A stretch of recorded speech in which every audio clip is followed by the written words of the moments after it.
All right, now that when we're sitting in these chairs are way comfortable than some of the other small foldable chairs we've seen.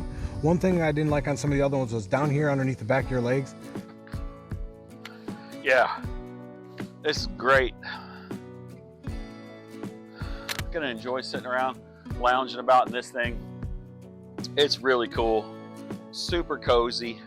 And here I am sitting in it. It is comfortable. Got the high back, got that pad back here.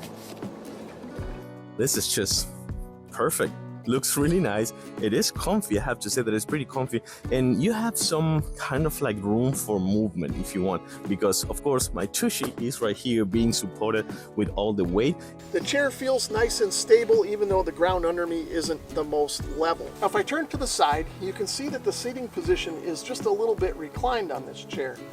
And what I like about this chair, you guys, is that I am exactly 6 foot tall, and the height to this chair is just perfect for sitting in. Easy to get out of, easy to get into, and easy to just kick back and lounge and